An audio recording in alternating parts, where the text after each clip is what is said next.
What to expect from F1 2025 season? As F1 fan who watches F1 a few years, I can with certainty say we don't know. After the last season, we really do not know what to expect. At the end of 2024, we had 4 competitive teams all fighting for victories. As races arrived, we did not know which team is the strongest, which team will be the best suited for the conditions, and so on. It was total opposite of the season 2023, where we experienced total domination of one team, but more specifically, one driver. This is also the last season of current regulations, which basically means team will strategize how not to throw away this season and come into the next one as strong as possible. Some teams will go all in and try to win while they fully understand their cars, and others, with maybe less resources, will approach this season with ease and not rush into big innovations. So it is very likely the big markers like Williams, Haas or Sauber will run exactly the same car at the start of the season as at the end of it. Especially Sauber, which will become Audi next year, will focus all its resources on the next year to make the best first impression as Audi starts its F1 journey. Let's see how long they will last with everything. Buonasera. Every F1 fan after experiencing season of 2024 is expecting a lot, since every team should understand their cars the best, except Sauber, and it should provide the closest racing we saw since Max and Lewis fight in 2021 and Ferrari fumble at the start of the regulations in 2022, which paved the way for Verstappen to dominate. In this season, we will also experience the biggest generational swap since 2018 to 19, when stars like Leclerc, Norris, Gasly or Russell arrived. This year we are experiencing another youth wave with Gen Z taking half of the grid. We can watch Andrea Kimi Antonelli, not that Kimi, in Mercedes replacing Lewis Hamilton, who is taking Carlos Sainz's seat in Ferrari. Carlos took place in Williams, previously held by Franco Colapinto, who joined Alpine as a reserve driver, but we all know he will race this season, because Alpine replaced Esteban Ocon with a new Aussie Jack Doohan, and they just don't put their faith into Doohan, and as soon as Franco was available, they signed him. Esteban, on the other hand, signed with Haas, which will have completely new driver lineup with another rookie, Ollie Behrman. Ollie impressed everyone with his performances substituting Carlos and Ferrari at first, and then 2 times taking Kevin Magnussen's seat in Haas in 2024 season. Kevin is retiring and other former Haas driver, Nico Hülkenberg, is joining Sauber as they will transform into Audi next season.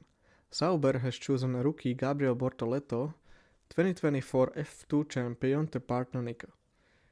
Changes in lineup also happened in Red Bull's mini-world, where they finally fired Checo Perez after 2 seasons of terrible performances and replaced him with Liam Lawson, who since is considered a rookie because he never raced a full F1 season, but has 11 pretty impressive races on his account while he was substituting and later replaced Daniel Ricciardo. The last rookie who will join the grid is F2 2024 runner-up Isaac Hadjar, taking Liam's seat alongside Yuki Tsunoda. Yuki has been played very disrespectful from Red Bull, having him in their junior team for 5 years, and when finally came the opportunity to promote him to their main team, they have chosen Liam as their future.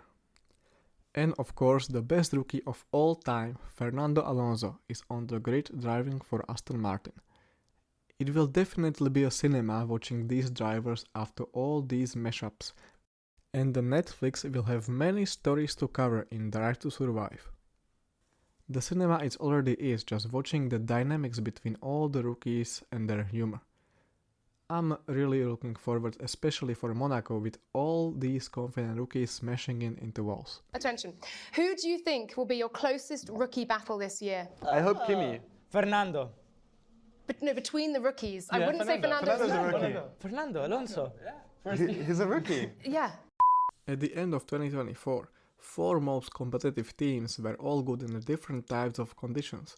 Mercedes car liked cold temperatures, therefore they were good at Las Vegas or rainy Silverstone. Red Bull are good wherever Max likes it, but current car has so much understeer and on some circuits the car was just undrivable.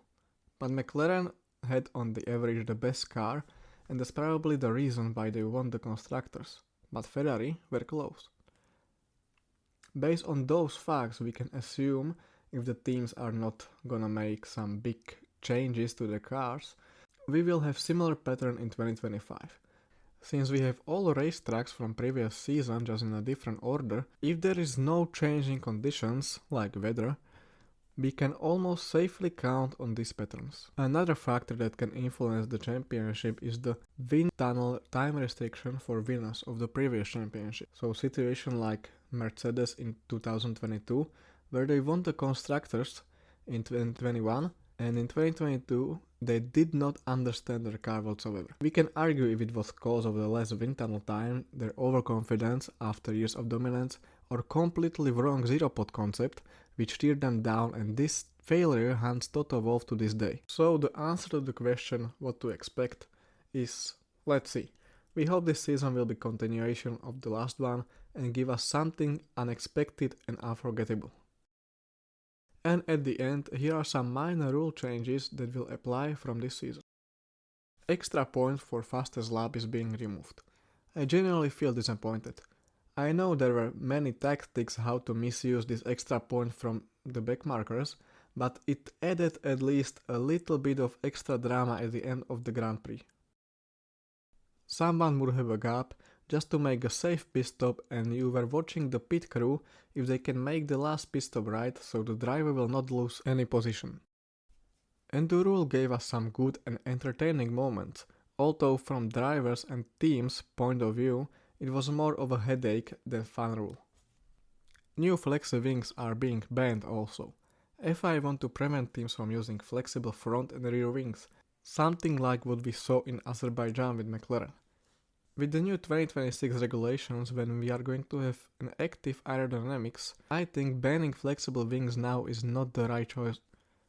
The FIA is even implementing the new ways of testing the flexibility with new machines and techniques. Qualifying backup plans. FIA introduced new orders what we should do in a situation when qualifying cannot take place, or is postponed due to weather conditions or any other factors. In this case, the order in the main race will be decided according to championship standings to prevent situation like in Brazil previous year from happening. And of course, swearing. The most hated rule FIA has been trying to implement is ban of swearing. First at the press conferences, and now they want to fine the drivers for swearing even in team radio. Biggest response was caused by the possibility of taking points away from the championship as a penalty for swearing. It is totally unacceptable, and many drivers have expressed their concern and will to take a strike. This whole swearing thing has been the agenda of the president of the FIA, Mohammed bin Sulayem, and although he was unlikable before, this made him the most hated man in the world of motorsport. Anyway, these were my thoughts on the season 2025 and what I expect will happen. Next race is China, and Australia was just the pure chaos. So I think we have one unbelievable season ahead of us.